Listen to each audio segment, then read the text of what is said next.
Transition is something that's lifelong. And I think if people realize that that is a thing, they wouldn't take it as hard. Day to day is a transition. 1 hour to another is a transition. Right. And you never go into the next hour saying, "Oh, I don't know if I'm going to make it." What's going to come? What's going to happen? No, you just live. And so in transition, you have to realize that it is part of life. And so once you make it part of life, you start to think of it a little differently. I also learned that no one's coming for you.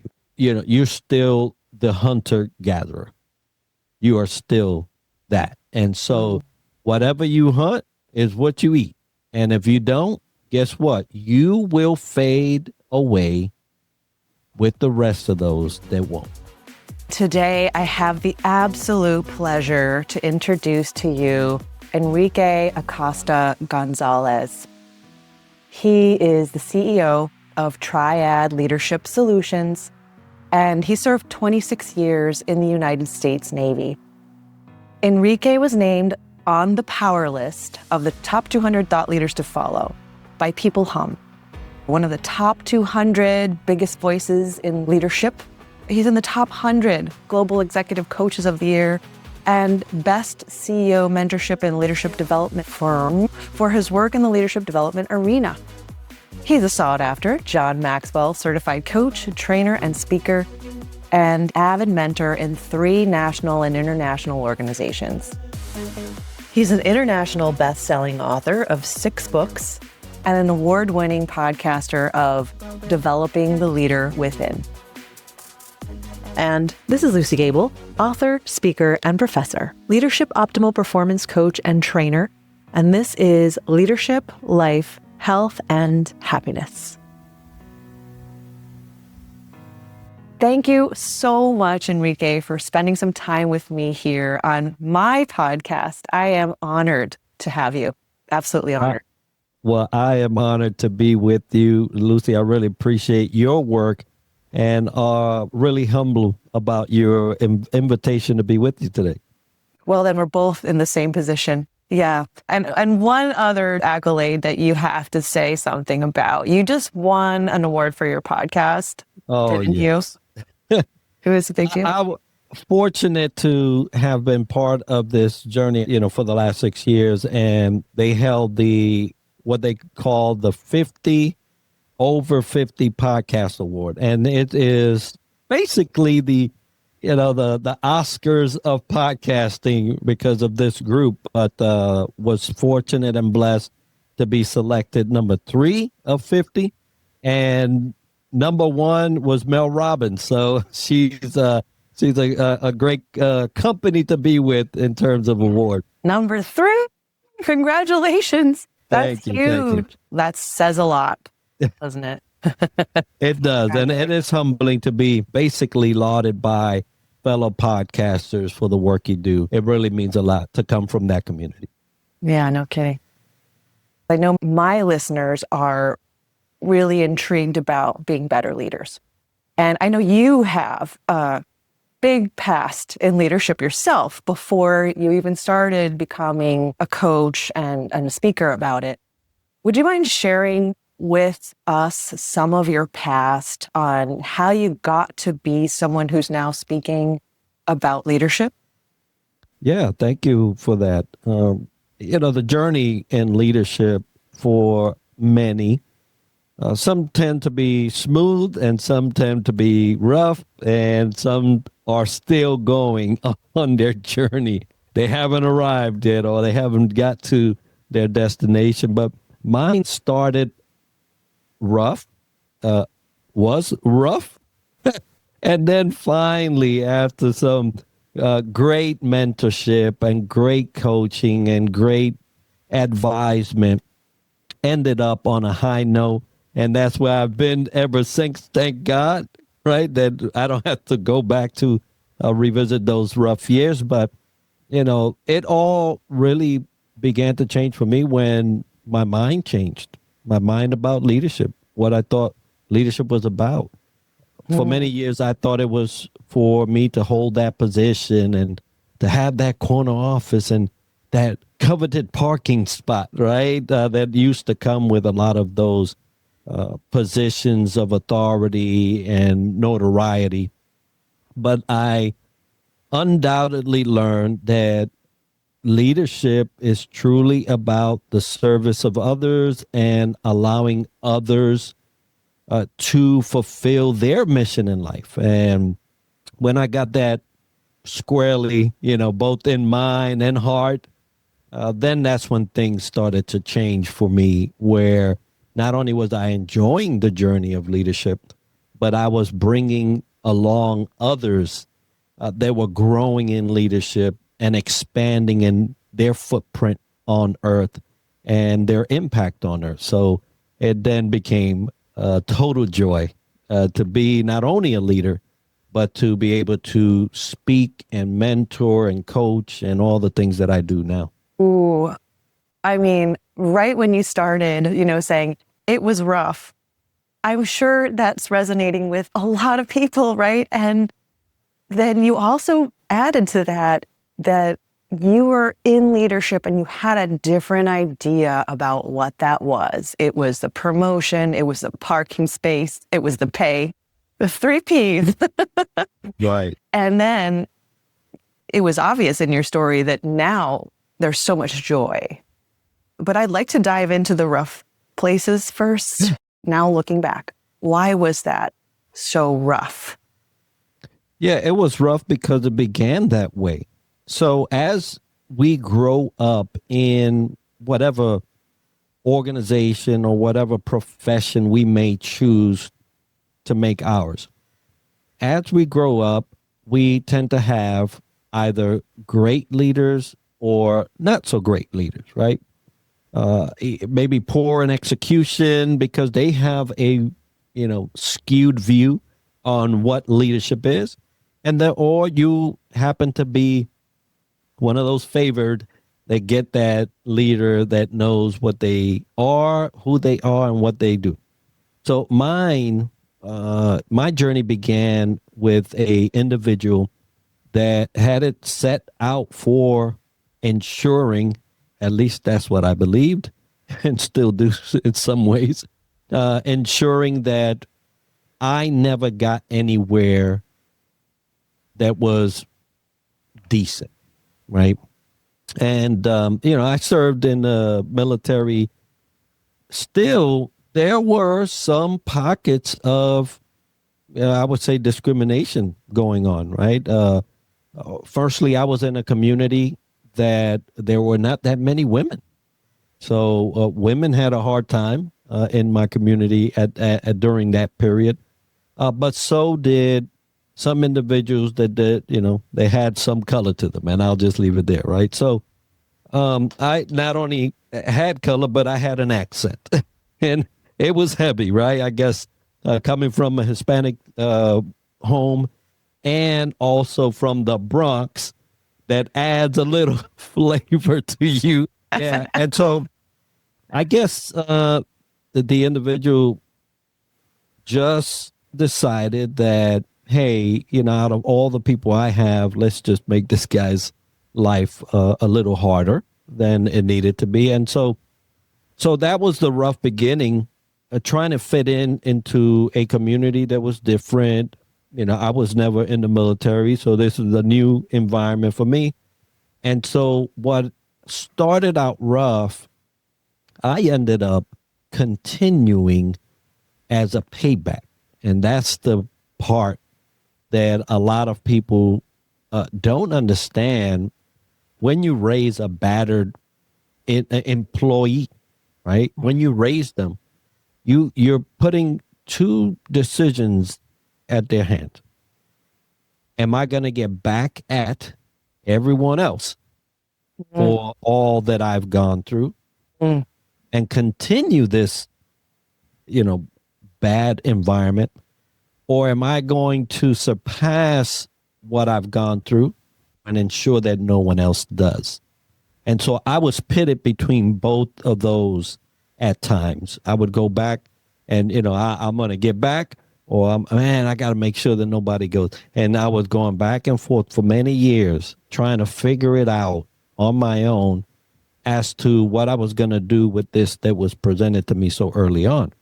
And ultimately, I ended up deciding that I could not be the one to continue a vicious cycle of abuse at a leadership position.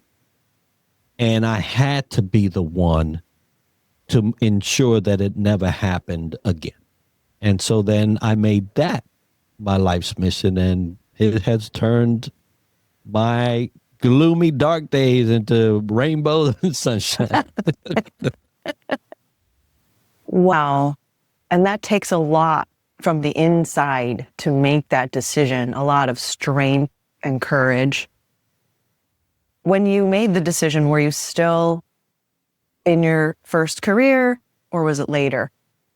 I was still in the same career because I did it for 26 years, but it was I would say mid career. So around the 12th, 13th year where I said, okay, if I'm going to make this a long-term thing, I can't continue like this.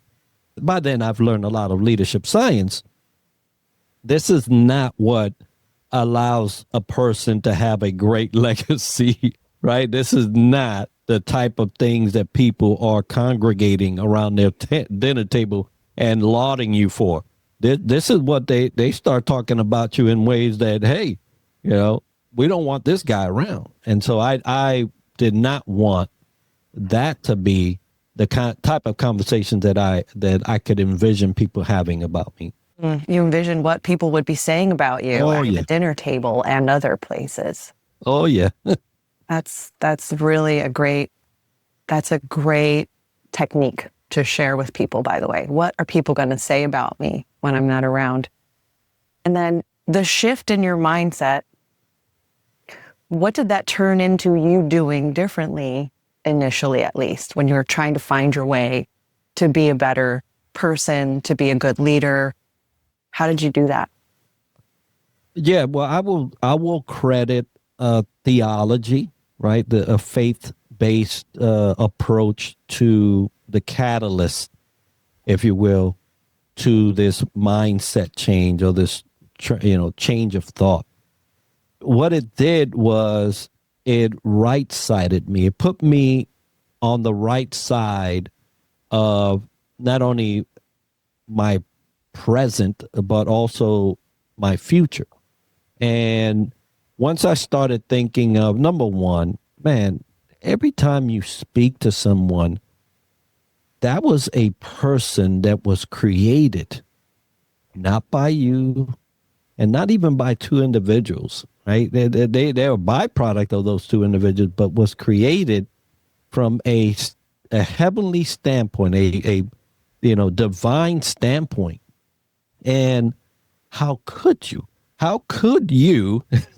have the audacity to say, I am able and willing to impact this divinely created person in a negative way, and then turn around and ask that same divine entity to help you out and say, what is the audacity around that? I'm not willing to engage anyone in a way where after meeting me, they thought that was the worst time they've ever spent.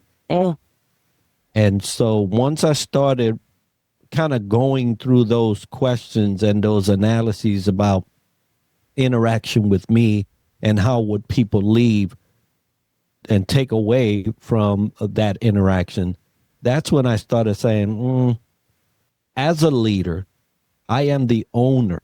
I owned the narrative post congregating with me. I owned that. And so once I did, I started seeing not only a change in my life, but definitely a change in the impact I left for wherever I was at. I own the narrative of what people say after their experience with me. Mm-hmm. I think that would make you think about and plan your interactions, maybe be more mindful and more intentional. Oh, yeah. Definitely more intentional. I would say I was ensuring that the deposit I was making into that account, whatever it was, that encounter, um, would pay dividends that they would be happy about. There's a lot of people depositing a lot of different things. Mhm. I was making sure that at the end of the life cycle, after meeting me, that they would look at that account and say, man, that was a great investment. That sounds valuable. That sounds satisfying. That sounds like purpose, to feel like and to know that you've affected people's lives in a good way on a regular basis. And at the very least, you tried. Right. And that's something to keep in mind, right? Because there are many types of soils out there, right? People I'm talking about, right? And so you're a seeder, right? You putting out seed of all sorts, depending on what it is that some advice, some coaching, some mentorship. The whole premise around my thought was, regardless of what may be produced from there, because after that they're responsible for nurturing what was deposited, right? That some people can let some of that stuff die right at the conversation, leave, and never do anything with it. Right. But that was not my ownership. I didn't own that. That's right. But I did own the quality of the seed I was planting. And so, regardless of what would happen after our conversation, there was quality placed there, and I owned that. And so I would be happy regardless of the outcome, because I know that what I left was something that was destined to be good fruit, destined to be something to help that person along their journey. And I would leave it there, right? I wouldn't play too much into what if after, because people have to own that portion of their life. Yes, we can't control what they think, what they do with themselves after.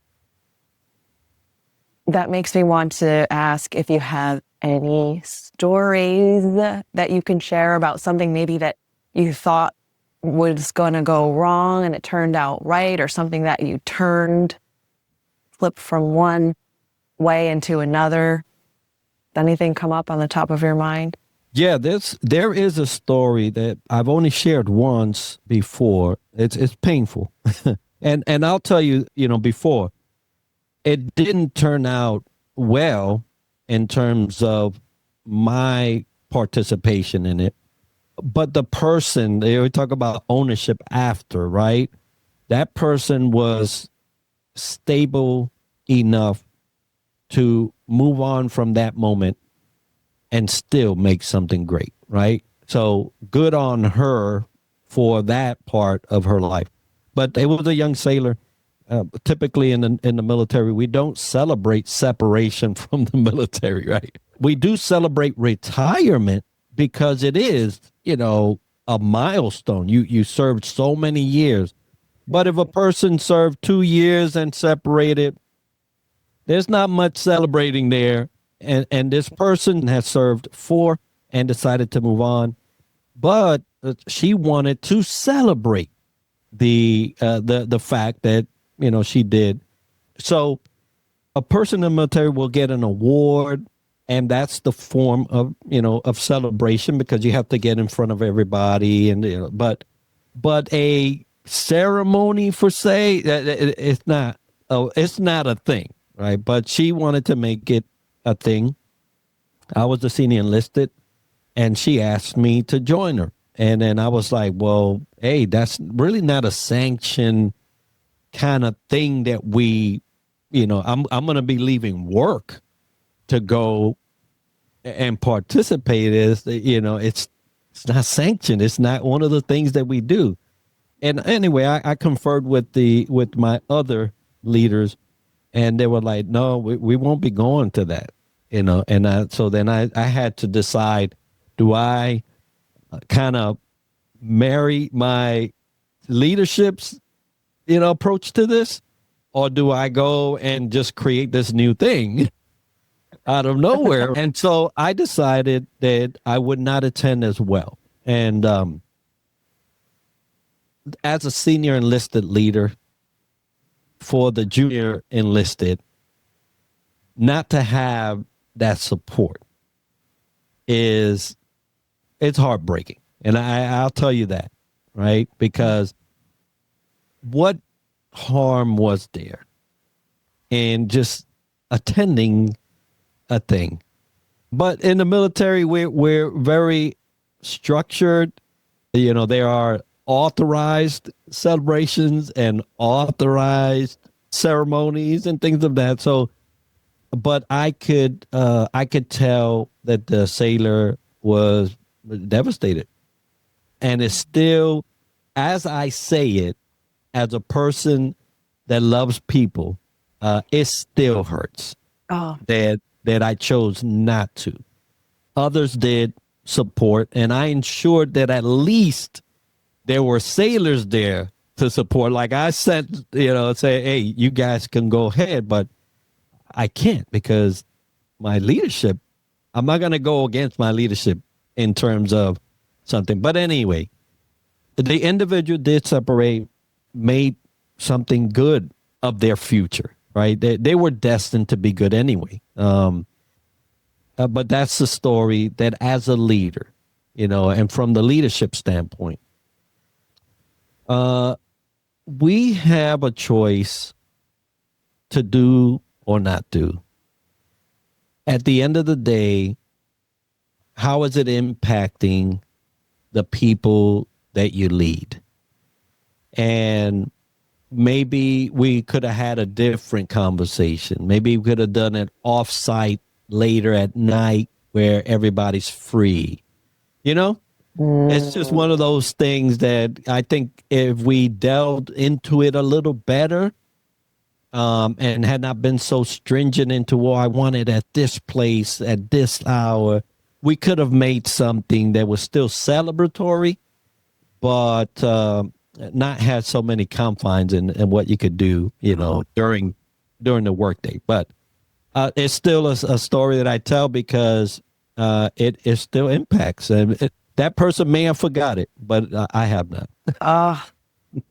So many points in there that I just want to bring out.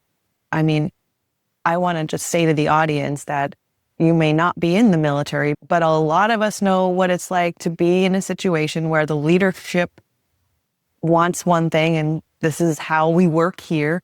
And then your staff or your employees are asking for something else and you're torn and you want to do what's right.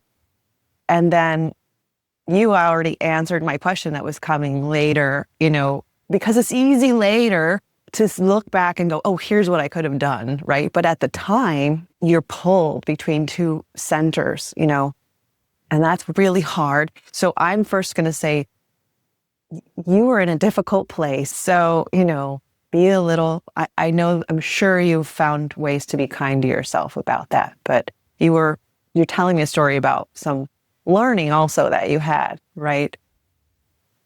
So I think we all need to kind of be kind to ourselves when we're in that position. And at the same time, now you're looking back. And I appreciate that you shared, well, what we could have done was think outside the box. Think outside the box. Then you came up with some better solutions after you did that. And, those boxes are guidelines, right? And they're not so stringent that you truly have to innovate around leadership. You have to really think about the flexibility that you do have in order to be the most effective leader that you can. Just because there are guidelines doesn't mean that there are no exceptions, right? And you just always have to remember that. So now, as you've obviously grown a lot Still growing, I'm guessing, because we're always still growing. Yes, we are. And now you're in a position of helping other leaders to grow forward and ideally faster because of your knowledge that you're sharing. So is there a theme right now with the conversations you're having, with the leaders you're touching base with, something that you feel that you can bring out and share here on this episode in terms of what people are learning or maybe need to hear right now? Here recently, humanity has been one of the words that have come out the most. And right now in the USA, there's a lot of things going on governmental wise, right? And a lot of layoffs, a lot of, emails that say bye, and there's not much humanity being displayed or at least entreated when these events are happening. And so from the leader standpoint and what folks are actually speaking about that they need is for folks to remember that these are humans. They go back to a husband, a wife, some children or not, some pets, some obligations, some things that they have to answer to. And when you're put in a position where maybe you thought you was gonna, progress in an industry and become this other leader down the road, and all of a sudden it goes away in an instant for some, and for many, we have to remember that these are humans that we're throwing around or throwing away at times. And that piece of humanity has to prevail if we are to lead during this particular time, right? There's so much change and so much drastic change in such a short period. And for people that are used to structures and like the federal system, right? They're used to structures and timelines and wickets and time blocks, and for all of that to go away is similar to a military person transitioning out and then into a void, right? You people don't do well in voids, and humanity is one of the main words that I keep hearing. That's perfect for this time right now.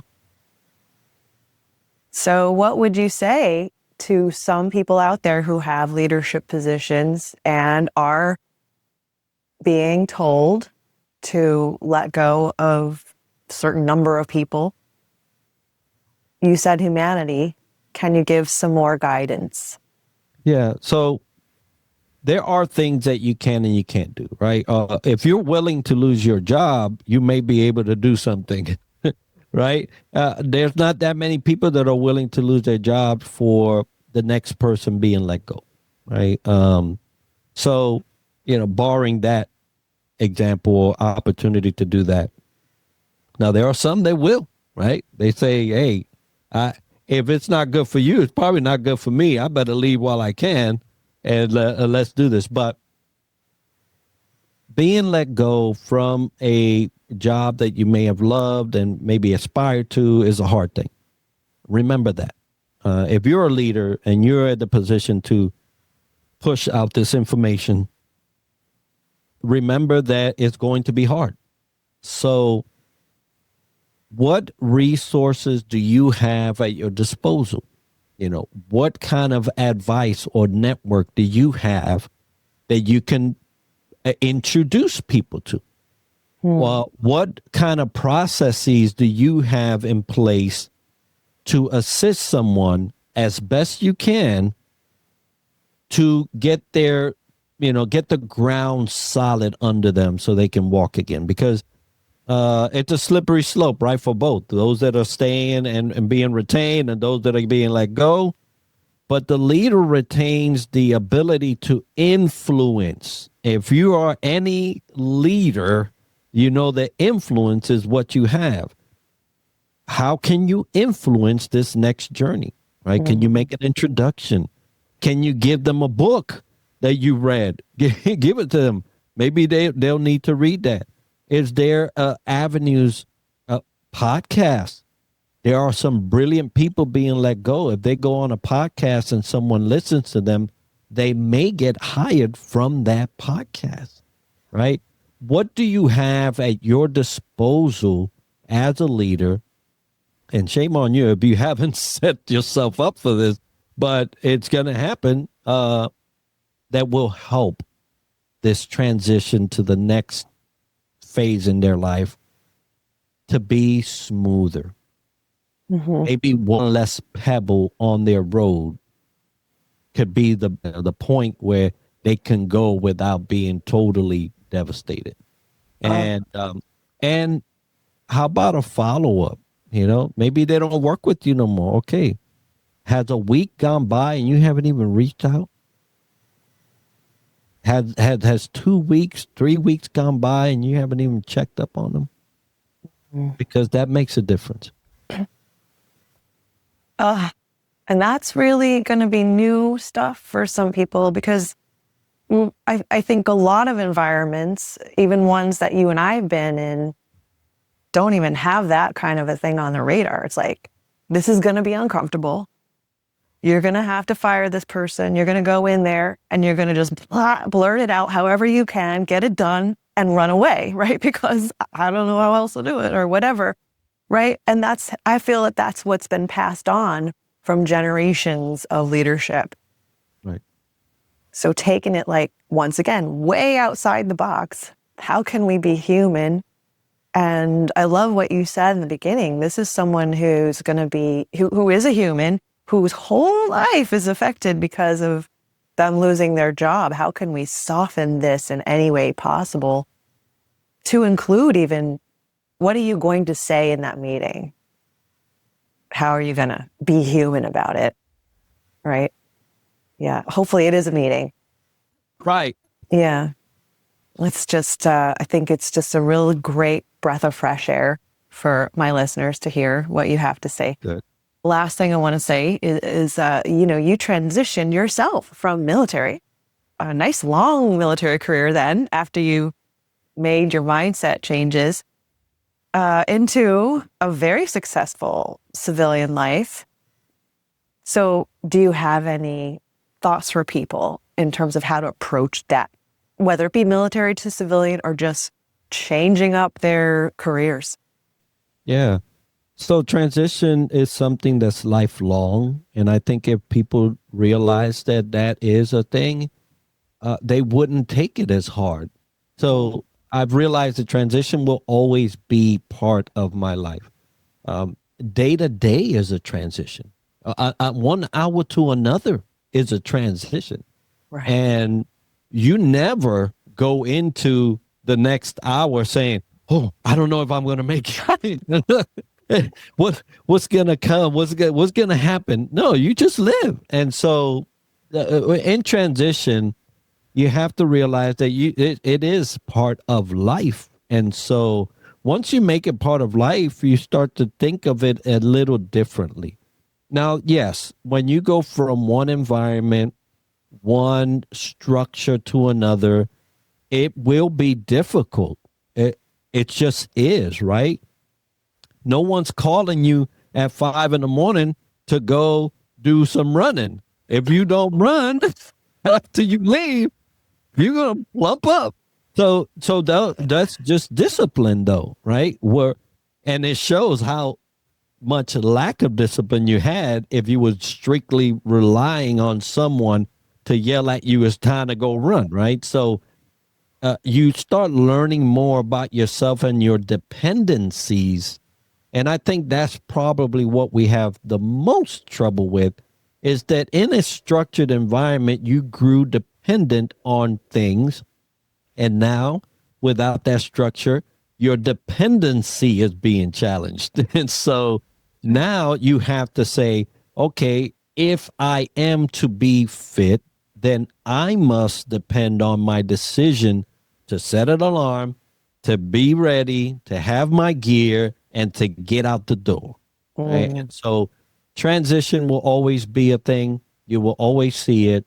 It's how you view it and what, position in life it has for you and how invested you are in ensuring that the next transition that comes up, you're ready for. And so, yeah, it was rough at first, but then you learn and then you excel. So Then you learn. So besides the running part, yeah. what else did you learn?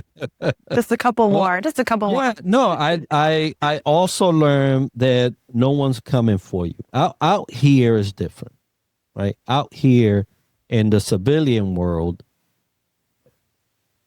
you're still the hunter gatherer.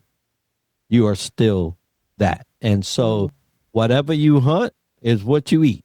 And if you don't, guess what? You will fade away with the rest of those that won't. And so you have to be always learning. You have to be always looking for opportunities. You have to also know which opportunities are not for you, because you will spin your wheels out here trying to make something out of, trying to make $1 out of 15 cents. You also have to learn that networks are the lifeblood of any progress out here. It is. And if you don't know how to network appropriately and with the right people, right? To network just to network, that's a waste of time. But networking and connecting with the right people that will lead you to your goal. And so you have to define that goal early on, and you have to ensure that every step you take from the moment you define it to the moment you get there are all adding to you getting there and not sidetracking you, right? So a lot of things that you have to do post-service, but like I said, no one's coming to get you. You got to get there. Oh, that's great. Very, very helpful. Enrique, what's your latest book? Yeah, so I'm working on releasing here shortly a book entitled Latinos 100. And it is a compilation of Latin leaders, males, that will share their stories of overcoming and how they got to where they are, being a Latin in this world. And it's going to be one of those shares that folks can really tie themselves to and say, hey, I can identify with that. Hey, I'm at that position right now. Let me look at the rest of the story and find out how this ends.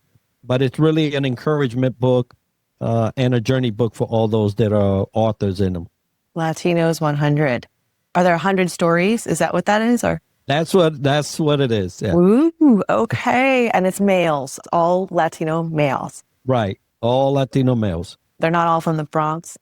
No. That I will have to do the Bronx book for The Bronx 100.